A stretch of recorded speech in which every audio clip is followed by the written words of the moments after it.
మాజీ ముఖ్యమంత్రి వైఎస్ జగన్మోహన్ రెడ్డి గారు కోటి సంతకాలు మెడికల్ కాలేజీ ప్రైవేటీకరణ చేస్తున్న దృష్ట్యా మాజీ ముఖ్యమంత్రి వైఎస్ జగన్మోహన్ రెడ్డి గారు కోటి సంతకాలని చెప్తా ఉన్నారు.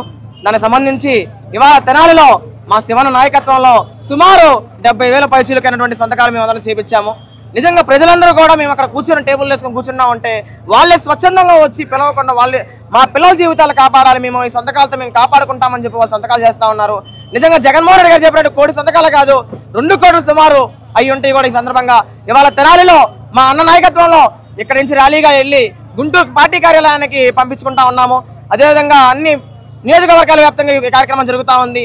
పీపీ అని ఒక చెత్త విధానాన్ని తీసుకొచ్చి ఈ భారతదేశంలో ఎక్కడ లేని విధానాన్ని తీసుకొచ్చి వాళ్ళు చేస్తా ఉన్నారు. పిల్లల జీవితాలని వాళ్ళ విద్యార్థుల భవిష్యత్తుని కాలు రాస్తా ఉన్నారు. ఫీజులు మీకు అందరూ తెలిసిందే, ప్రైవేటీకరణ చేస్తే పిల్లల ఫీజులు అత్యధికంగా ఉంటాయి. లక్షల్లో ఒక పేదవాడు కనీసం చదువుకోలేని స్థితి ఏర్పడతా ఉంది రాష్ట్రంలో. ఆ రోజు జగన్మోహన్ రెడ్డి గారి నాయకత్వంలో మా శాసనసభ్యులు మాజీ శాసనసభ్యులు ఆధ్వర్యంలో తెనాలిలోనే కాదు నియోజకవర్గాలు అన్ని చోట్ల కూడా పిల్లలకి పెద్దపేట వేశారు, విద్యకి పెద్దపేట వేశారు.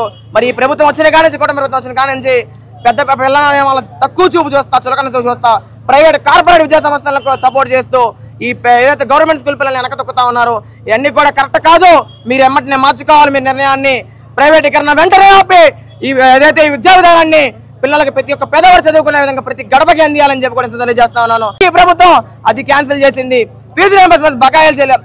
ఏదైతే యువగలం అని చెప్పి పాదయాత్ర చేశారో ఆ రోజు నారా లోకేష్ గారు, ఆ రోజు ఇప్పుడున్న ముఖ్యమంత్రి వీళ్ళందరూ కూడా పాదయాత్రలో మేము అవి చేస్తాం పిల్లల కోసం విద్యార్థుల కోసం ఇవి చేస్తామని చెప్పారు. మరి మీరు చేసింది ఏంటయ్యా? 2 సంవత్సరాలు అవుతుంది, ఏం చేశారు మీరు ఇవాళ వచ్చి అని చెప్పి కూడా ప్రశ్నిస్తా ఉన్నాను. ప్రతి ఒక్కళ్ళు కూడా ఇవాళ మా జగన్మోహన్ రెడ్డి గారు ఒకటే నమ్ముతారు, మా వైఎస్ఆర్ కాంగ్రెస్ పార్టీ ఒకటే నమ్మిద్ది.